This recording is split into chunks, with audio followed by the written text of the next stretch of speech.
Al crecer en Cleveland, Ohio, el verano era bastante húmedo y nadar en el parque era mi pasatiempo favorito. Yo era un buen nadador, pero no tan buen saltador. Pero había un salto que sabía hacer muy bien. El salto de bomba. La técnica: comienzas corriendo y al estar a pocos centímetros del borde, saltas tan alto como puedas, acercas las rodillas a tu pecho y las sostienes con los brazos. Mientras estás suspendido en el aire, te inclinas un poco hacia atrás. El objetivo: golpear el agua y salpicar todo lo posible. Hacer el salto de bomba requiere un gran abandono. No se puede hacer un buen salto de bomba caminando cobardemente hacia el borde de la piscina, metiendo el dedo del pie en el agua y saltando desde una posición estática. No, hay que estar a cierta distancia y comenzar corriendo con rapidez antes de saltar. Debes comprometerte por completo si quieres salpicar mucho. Jesús busca una fe de bomba en sus seguidores. Él desea que estemos totalmente rendidos y nos abandonemos a su llamado.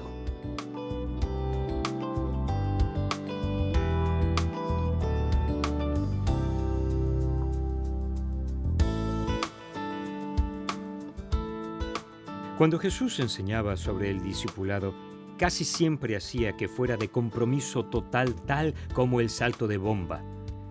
Escucha algunas de las cosas que Jesús dijo sobre el discipulado. Si alguien quiere ser mi discípulo, tiene que negarse a sí mismo, tomar su cruz y seguirme. Si alguno viene a mí y no sacrifica el amor a su padre y a su madre, a su esposa y a sus hijos, a sus hermanos y a sus hermanas, y aún su propia vida, no puede ser mi discípulo. Ciertamente les aseguro, afirmó Jesús, que si no comen la carne del Hijo del Hombre, ni beben su sangre, no tienen realmente vida. La siguiente práctica viene directamente de la petición de Jesús a sus seguidores y conforma esta idea clave. Dedico mi vida a los propósitos de Dios, no una hora del domingo, unas monedas de mi bolsillo o una obra ocasional. Jesús quiere que hagamos el salto de bomba para Él. Está buscando rendición total, lo que nos conduce a la pregunta clave: ¿cómo cultivo una vida de sacrificio? Está realmente claro que los primeros seguidores de Jesús, menos Judas, finalmente entendieron la petición de Jesús. De los apóstoles originales, los historiadores dicen que todos, a excepción de Juan, fueron martirizados por su fe en Jesús. El salto de bomba de Juan para Jesús consistió en sufrir el exilio en la pequeña isla de Patmos. Resulta interesante que al estar allí escribió la visión más gráfica de lo que aún está por venir, el libro de Apocalipsis. Cada vez que uno de los discípulos de Jesús era martirizado o castigado, eso impulsaba el movimiento del cristianismo. Pero no fue solo ese primer grupo de discípulos el totalmente comprometido. En el libro de Hechos vemos que la iglesia crecía cada vez más fuerte y rápido. Para ministrar al creciente número de personas y a las viudas que se unían a la iglesia, los apóstoles eligieron a otros hombres. Uno de esos hombres se llamaba Esteban. Un día en particular, los líderes religiosos judíos comenzaron a discutir con Esteban. Ellos lo veían como un don nadie glorificado y confiaban en poder derrotarlo intelectualmente en la plaza pública. Con lo que no contaban era el poder del que moraba en él. Hechos capítulo 6, versículo 10 nos dice: no podían hacer frente a la sabiduría ni al espíritu con que hablaba Esteban.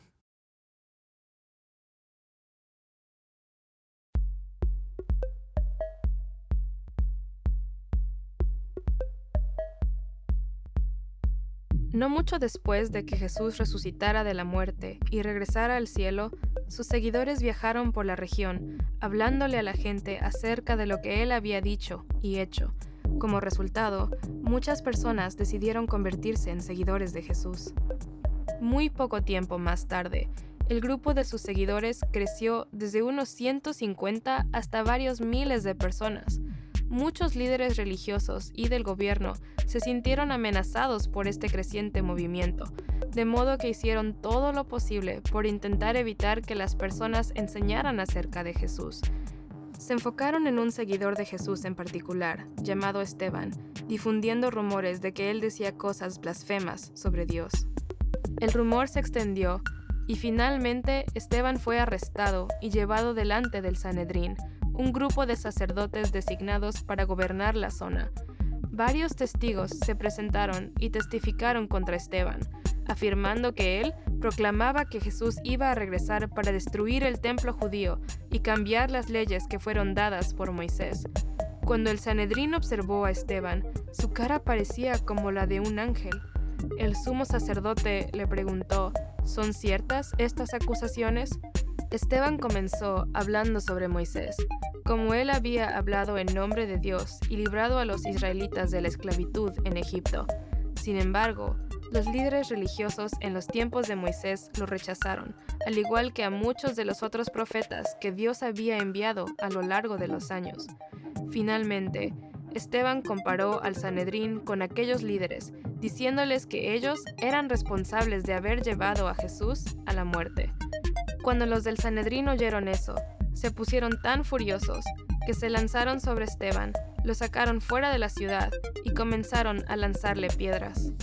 Mientras lo apedreaban, Esteban oró, «Señor Jesús, recibe mi espíritu». Luego cayó de rodillas y gritó, «Señor, no les tomes en cuenta este pecado». Después de haber dicho eso, murió. Esteban fue el primer seguidor de Jesús, pero sin duda no el último, que fue muerto por su compromiso de seguir a Dios.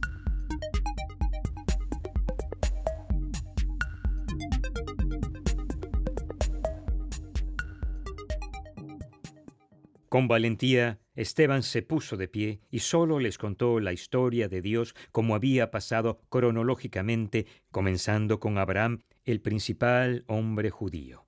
Él fue recorriendo paso a paso las historias épicas del Antiguo Testamento y terminó con Jesús. Tuvo la valentía de decirles que la persona a la que habían crucificado era Dios mismo. He descubierto en la Biblia que siempre que toda la historia de Dios se relata en orden cronológico, a la gente y la entienden, tiene un potente efecto en quien la escucha. Por lo general, ese efecto es positivo, pero en este caso es negativo. Y con el espíritu de Jack Nicholson en algunos hombres buenos no pueden manejar la verdad. Deciden apedrear al don nadie que acaba de vencerlos en el debate. Tal vez has oído de personas con experiencias cercanas a la muerte, cuyo corazón en realidad dejó de latir un cierto tiempo, pero después milagrosamente vuelven a la vida. Ellas hablan de lo que vieron y a menudo cuentan de Jesús y el cielo. Siempre me pregunto si esas historias son realmente verdaderas, pero aquí encontramos la experiencia de Esteban y está registrada en las Escrituras. Cuando los líderes religiosos iban a apedrearle, esto es lo que la Biblia dice que pasó. Pero Esteban, lleno del Espíritu Santo, fijó la mirada en el cielo y vio la gloria de Dios y a Jesús de pie a la derecha de Dios. «Veo el cielo abierto», exclamó, «y al Hijo del Hombre de pie a la derecha de Dios». La mayoría de las veces que se hace referencia a Jesús en el cielo a la diestra del Padre, está sentado. Esta posición denota realeza y control. Pero en este caso, ¿notaste que Jesús está de pie? Es como si le dijera a Esteban, «Tú estuviste de pie por mí en la tierra y ahora yo estoy de pie por ti en los cielos. No te preocupes, mantén tus ojos en mí, estaremos juntos en solo minutos». Los que se oponían no querían oír lo que Esteban decía de su encuentro con Jesús, se taparon los oídos y comenzaron a lanzarle piedras hasta que murió. O como dirían los cristianos, hasta que partió para estar con Jesús. Esteban tenía una fe como el salto de bomba. Estaba entregado por completo a Jesús y Jesús honró ese compromiso. Esta cualidad de rendición total no se detuvo con los que se mencionan en la Biblia. Hace algunos años me encontré un librito de un conocido sociólogo llamado Rodney Stark. El doctor Stark estaba fascinado por el crecimiento del cristianismo en sus primeros 350 años. Él tituló su libro El ascenso del cristianismo, cómo el desconocido y marginal movimiento de Jesús se convirtió en la fuerza religiosa dominante en el mundo occidental en pocos siglos. Para ser exactos, en el año 350 después de Cristo, el cristianismo alcanzaba 56.5% de la población occidental, o 33.882.008 personas, comenzando con el hijo de un carpintero de Nazaret. Como el Dr. Stark no era creyente, no tuvo en cuenta el factor Dios, simplemente aplicó los axiomas de la sociología a sus descubrimientos. Una de las cosas significativas que descubrió fue la presencia de dos epidemias mundiales, la varicela y el sarampión, que mataron a 1/4 y 1/3 de toda la población occidental. La primera en el año 165 después de Cristo y la segunda en el año 250. Para intentar evitar el contagio, el patrón de los paganos era dejar a los familiares infectados afuera en las calles. Pero los cristianos hacían precisamente lo contrario. Alimentaban y cuidaban a los miembros de la familia, poniéndose así ellos en riesgo. Y no se detuvieron ahí. Tomándose en serio la enseñanza de Jesús, salían a las calles y se hacían cargo de los paganos, cuidándolos también. Por este acto de sacrificio, muchos cristianos se contagiaron de la plaga y murieron. Y al final, el cristianismo creció muchísimo. ¿Por qué? Los paganos vieron cómo los cristianos trataban a la gente y se cambiaron. ¿No lo harías? ¿Cómo podían los cristianos actuar así con extraños? Hicieron un salto de bomba para Jesús, escucharon su enseñanza y saltaron. También sabían que al final del día Jesús los sostendría. Sacrificaron su vida para que pudieran vivir para siempre con Él. No tenían nada que perder. Lo cierto es que Dios no ha planeado que muramos por Él. Lo que quiere es que vivamos para Él. Nuestro versículo clave lo dice con claridad.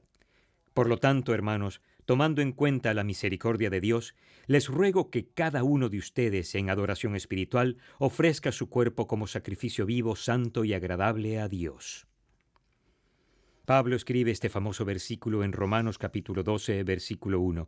Él acababa de terminar los primeros 11 capítulos describiendo en detalle el problema que es estar apartados de Cristo y que la rendición total, el salto de bomba de Jesús, nos dio la oportunidad de ser salvos. Luego comienza este capítulo diciendo, a la vista de todo lo que la misericordia de Dios ha hecho por nosotros, es razonable que nos ofrezcamos a nosotros como sacrificios vivos.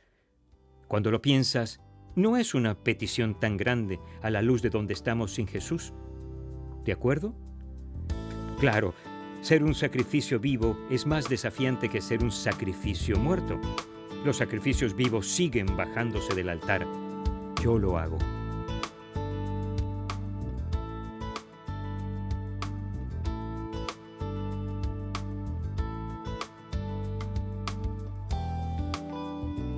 Y regresemos a la pregunta original. ¿Cómo cultivo una vida de sacrificio? Te ofrezco un par de maneras. Número 1. Recuerda constantemente el sacrificio que Jesús hizo por ti. Debíamos hacerlo a diario antes de poner los pies en el piso. Es también el propósito principal de recibir la comunión. Cuando comemos el pan y bebemos la copa como comunidad cristiana, Jesús nos pide que recordemos su muerte hasta que Él regrese. Número 2. Recuerda que estás en una situación en la que no hay nada que perder. Si saltas, Él te sostendrá.